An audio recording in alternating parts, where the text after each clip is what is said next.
अस्सलाम वालेकुम। KC100 index की बात कर लेते हैं तो बहुत ज़्यादा ही अच्छी तेज़ी KC100 इंडेक्स में दिखाई दे रही है। और आज तो KC100 जैसी ओपन हुआ है वैसी बाइंग जनरेट हुई है सारी स्टॉक्स में। और KC100 बहुत ज़्यादा तेज़ी से ऑल टाइम हाई की तरफ जा रहा है और 1500 पॉइंट्स KC100 इंडेक्स ने आज गेन करे और बहुत ज़्यादा तेज़ी और एक बुलिश मोमेंटम KC100 में दिखाई दिया और सारे स्टॉक्स में ही दिखाई दिया।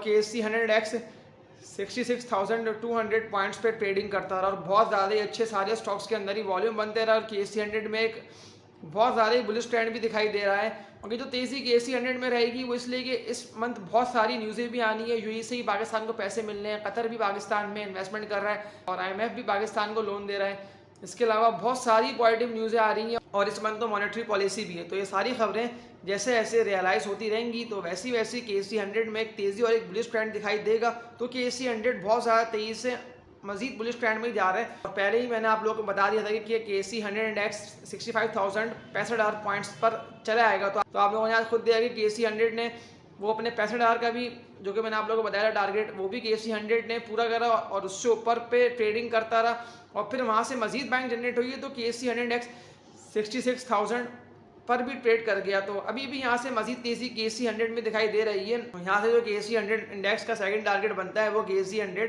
70,000 यानी कि 70,000 पॉइंट्स पे KC100 ट्रेड कर लेगा। वो इसलिए कि अभी काफ़ी कंपनीज़ के स्टॉक्स ऐसे हैं जिनके रेटों में तो अभी तेज़ी आई नहीं है, क्योंकि मैंने आप लोगों को काफ़ी कंपनीज़ के स्टॉक्स अपने इसी चैनल पर ही काफ़ी कंपनीज़ की वीडियो बना के अपलोड करी है स्टॉक्स की।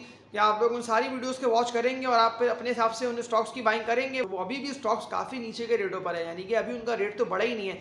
तो आप उन वीडियोस को वॉच करेंगे तो आप लोग खुद देख के बोलेंगे कि हाँ वाकई में बात ये सही आप लोगों को बता रहा हूँ कि उन स्टॉक्स में तो तेज़ी आना बाकी है। तो बिल्कुल उन स्टॉक्स में आप लोग बाइंग करेंगे जो कि अभी नीचे के रेटों पर है, तो आप लोगों को तो वहाँ से उन स्टॉक्स में बहुत ज़्यादा अच्छा कैपिटल गेन हासिल हो जाएगा।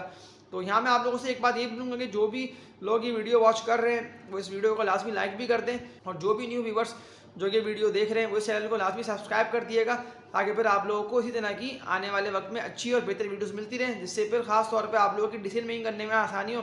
तो आज मैं आप लोगों के लिए 3 बहुत ही मजबूत फाइनेंशियली स्टेबल कंपनीज के स्टॉक्स लाया हूँ। तो इनके रेटों में मजीद तेज़ी आना बाकी है। जिस तरह से KC100 में एक अपवर्ड आ गया है और KC100 बहुत ज़्यादा तेज़ी से बुलिश ट्रेंड में चला गया है, तो इनका रेट बढ़ा है बिल्कुल, लेकिन इनका रेट उस तरह से नहीं बढ़ा कि इनका रेट बहुत ज़्यादा ही अपने हाई पे चला गया है। इनके रेटों में मजीद तेज़ी आना बाकी है। तो ये तीनों कंपनीज के स्टॉक्स को आप लोग अभी जिन रेटों पर ट्रेडिंग कर रहे हैं यहाँ से आप लोग इन तीनों कंपनीज के स्टॉक्स को बाय कर लेते हैं तो आप लोगों को खास तौर पे बहुत ज़्यादा अच्छा कैपिटल गेन इन तीनों कंपनीज के स्टॉक्स में हासिल हो जाएगा। तो फर्स्ट कंपनी की बात कर लेते हैं। तो ये स्टील सेक्टर में कंपनी आती है जिसका नाम है आगा स्टील लिमिटेड। आगा इसका कोड है। इस कंपनी की बिज़नेस की बात कर लेते हैं तो ये स्टील रिबार्स, वायर रॉड्स और बुलेट्स बनाती है और बहुत ज़्यादा अच्छा कंपनी का जो है वो बिज़नेस भी चल रहा है और एक बिज़नेस में ग्रोथ दिखाई दे रही है और कंपनी न्यू एक्सपेंशंस कर रही है। और नोटिस भी आप लोग देखते होंगे PSX की वेबसाइट पर जाके के कंपनी जो है वो न्यू नोटिस भी PSX में दे रही होती है, तो जिससे फिर जो इस कंपनी का जो स्टॉक प्राइस है उसमें भी तेज़ी आ रही होती है और स्लो स्लो करके आगा स्टील का जो स्टॉक प्राइस है वो बढ़ ही रहा होता है। तो अभी आगा स्टील जिन रेटों पर ट्रेडिंग कर रहा है यहाँ से आगा स्टील में मजीद कितनी तेज़ी आना बाकी है और आगा स्टील का लॉन्ग टर्म टारगेट क्या हो सकता है और आगा स्टील का ये बढ़ते हुए रेजिस्टेंस कौन सा बनना है। तो ये फिर आगा स्टील की हम स्टॉक की हिस्ट्री को देख के समझ लेते हैं। आगा स्टील की स्टॉक की हिस्ट्री को देख लेते हैं। तो आगा स्टील का स्टॉक बहुत ज़्यादा तेज़ी से नीचे की तरफ आना स्टार्ट हो गया। देखा जाए तो आगा स्टील का एक मजबूत सपोर्ट लेवल जो कि 32-33 रुपये का ये आगा स्टील का बना हुआ था, लेकिन फिर यहाँ पे सेलिंग आई है तो आगा स्टील का स्टॉक बहुत ज़्यादा तेज़ी से नीचे की तरफ आता हुआ आगा स्टील का वो जो सपोर्ट लेवल बन गया था वो 9.5 से 10.5 रुपये की 1 रुपये के दरमियान का आगा स्टील का एक मजबूत सपोर्ट लेवल था। आगा स्टील का स्टॉक 9.5, 10, 10.5 रुपये इन्हीं रेटों पर ट्रेडिंग करता रहा, लेकिन फिर जैसे यहाँ से बैंक जनरेट हुई है तो आगा स्टील बहुत ज़्यादा तेज़ी से अपवर्ड की तरफ गया है। लेकिन फिर आगा स्टील का अगर हम देख लें जो कि आगा स्टील का आज के दिन भी रेजिस्टेंस बना हुआ है वो 16 रुपये का 16.5 रुपये का आगा स्टील का एक बहुत ज़्यादा ही मजबूत रेजिस्टेंस है। इसको आगा स्टील के स्टॉक को बहुत ज़्यादा ही अच्छे वॉल्यूम के साथ ब्रेक करना लाजमी है। जो इसका रेजिस्टेंस है मजबूत, ये इसको जैसे ही ब्रेक करता है तो फिर यहाँ से बहुत ज़्यादा ही अच्छी ट्रेडिंग आगा स्टील के स्टॉक की होना स्टार्ट हो जाएगी। फिर आगा स्टील का स्टॉक यहाँ से जैसे ही निकलता है तो फिर बहुत ज़्यादा तेज़ी से आगा स्टील का फर्स्ट टारगेट जो गया है 22 रुपये का, तो आगा स्टील 22, 22.5, 23 रुपये यहाँ पे पहुँच जाएगा। ये इसका फर्स्ट टारगेट है, लेकिन ये इसको ब्रेक करना लाजमी है अपने रेजिस्टेंस को। तो आगा स्टील का फर्स्ट टारगेट हो गया और यहाँ से मजीद तेज़ी आती है और बहुत ज़्यादा अच्छे वॉल्यूम बन जाते हैं। आगा स्टील का स्टॉक जैसे ही 16.5-17 रुपये का जो आगा स्टील का सेकंड टारगेट है वो आगा स्टील 32 रुपये 32 रुपये आगा स्टील का स्टॉक ईजिली पहुँच जाएगा। सेकंड कंपनी की बात कर लेते हैं तो ये गवर्नमेंट ऑन एंटिटी है कंपनी जिसका नाम है पाकिस्तान स्टेट ऑयल, पीएसओ इसका कोड है। इस कंपनी के साथ जो सबसे बड़ा मसला है वो 700 अरब रुपए का सर्कुलर डेट है। लेकिन अभी ये दिखने में आ रहा है कि जैसी आईएमएफ की लोन ही पाकिस्तान को मिल जाती है और गवर्नमेंट भी कोशिशें कर रही है और आईएमएफ भी कह रहा है कि सर्कुलर डेट गर्दिशी कर्जे को जल्द से जल्द ख़त्म किया जाए, तो कोई भी ऑर्डर्स गवर्नमेंट देती है तो देखा जाए तो ये सर्कुलर डेट का मसला आगे आके रिजॉल्व भी होना है। तो जैसे ही रिजॉल्व होता है तो पीएसओ की जो अर्निंग्स हैं वो और ज़्यादा अच्छी हो जाएंगी। इसके अलावा ये कंपनी पीएसएक्स में लिस्टेड है और पाकिस्तान स्टॉक एक्सचेंज में इस कंपनी की जो परफॉर्मेंस है वो तो पिछली हिस्ट्री में बहुत ज़्यादा ही अच्छी रही थी। तो बढ़ते हुए पीएसओ का रेजिस्टेंस कौन सा बन रहा है और बेस्ट बाइंग जोन पीएसओ का कौन सा बन रहा है और लॉन्ग टर्म टारगेट पीएसओ का टारगेट कौन सा हो सकता है, तो ये फिर हम पीएसओ के स्टॉक की हिस्ट्री को देख के समझ लेते हैं। पीएसओ की स्टॉक की हिस्ट्री की बात कर लेते हैं तो पीएसओ का बहुत ज़्यादा ही मजबूत सपोर्ट लेवल बना जो कि 100 रुपये पे था और फिर यहाँ से मजीद तेज़ी आई है और एक बैंक जनरेट हुई है। तो पीएसओ का स्टॉक फिर 100 रुपये से निकलना स्टार्ट हुआ है। तो आप लोग खुद देख सकते हैं कि अभी भी पीएसओ में एक बुलिश ट्रेंड दिखाई दे रहा है और 140 रुपये पे तो मैंने आप लोगों को बताया भी था कि 140 रुपये का रेट पीएसओ का बहुत ज़्यादा अच्छा रेट है। और जैसे ही यहाँ पे और मज़ीद तेज़ी आती है तो आप लोगों ने खुद देखा कि 146 रुपये पे पीएसओ का मैंने आप लोगों को बताया यहाँ से निकला है और एक बुलिश ट्रेंड आया है पीएसओ में और यहाँ से भी निकलता हुआ बहुत ज़्यादा तेज़ी से आज पीएसओ का आप लोगों ने खुद देखा कि 215 218 रुपये इन रेटों पे पहुँच के ट्रेडिंग करता रहा। तो अभी भी ये यहाँ से बहुत ज़्यादा बुलिश में हो सकता है, इसलिए कि बहुत ज़्यादा ही अच्छे लाखों शेयर्स का पीएसओ में काम भी हो रहा है और अपवर्ड की तरफ भी चला गया है, जिससे पर आप लोगों की खास तौर पर डिसीजन मेकिंग करने में आसानी। ये स्टॉप लॉस लगाना बहुत ज़्यादा ज़रूरी है और स्टॉप लॉस तो पीएसओ में ख़ास तौर पे लगाना कि जैसे ही 280 रुपये पे चला आता है जो कि अभी दिख रहा है कि ये यहाँ पे पहुँच जाएगा इजीली, तो यहाँ आप लोग अपना स्टॉप लॉस लगा लिएगा। फिर इसके साथ साथ चलते रहिएगा।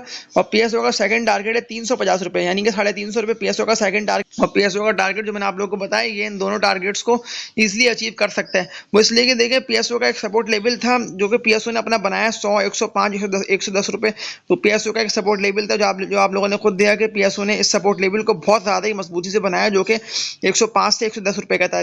तो जैसे ही यहाँ पे बाइंग जनरेट हुई है और एक बुलिश ट्रेंड में गया है तो तभी पीएसओ में भी एक मजीद तेज़ी आई है और पीएसओ भी बुलिश ट्रेंड में ज़्यादा चला गया है। तो आप लोगों ने खुद ही पीएसओ की परफॉर्मेंस देखी और पीएसओ के दोनों टारगेट्स जो मैंने आप लोगों को बताया, दोनों टारगेट्स पीएसओ इजीली अचीव कर लेगा। पीएसओ में आप लोगों ने खुद देखा कि पीएसओ में एक मजीद तेज़ी और एक बुलिश ट्रेंड ही चल रहा है और इस तरह से अभी तेज़ी दिखने में आ रही है। तो पीएसओ तो बुलिश ट्रेंड में ही जा रहा है। तो ये जो टारगेट मैंने आप लोगों को बताया 280 रुपये का पीएसओ यहाँ तक पहुँच जाएगा। लेकिन फिर यहाँ से खास तौर पे जो मैंने आप लोगों को बताया स्टॉप लॉस खास तौर पे लगाना, तो फिर यहाँ से मजीद तेज़ी पीएसओ में दिखने में आ सकती है। इसके अलावा थर्ड कंपनी की बात कर लेते हैं तो ये केमिकल सेक्टर में कंपनी आती है जिसका नेम है डेस्कॉन ऑक्सीकैम लिमिटेड, डॉल इसका कोड है। इस कंपनी की बिजनेस की बात कर लेते हैं तो डॉल कंपनी जो है वो हाइड्रोजन पेरोक्साइड की तैयारी और इसकी फ़रोख्त का काम कर रही है और बहुत ज़्यादा ही अच्छा डॉल कंपनी का बिजनेस भी चल रहा है। इसके अलावा ये कंपनी पीएसएक्स में लिस्टेड है और पीएसएक्स में पिछली हिस्ट्री में तो इस कंपनी की बहुत ज़्यादा ही अच्छी परफॉर्मेंस रही थी और बहुत ज़्यादा ही तेज़ी दिखने में आई थी।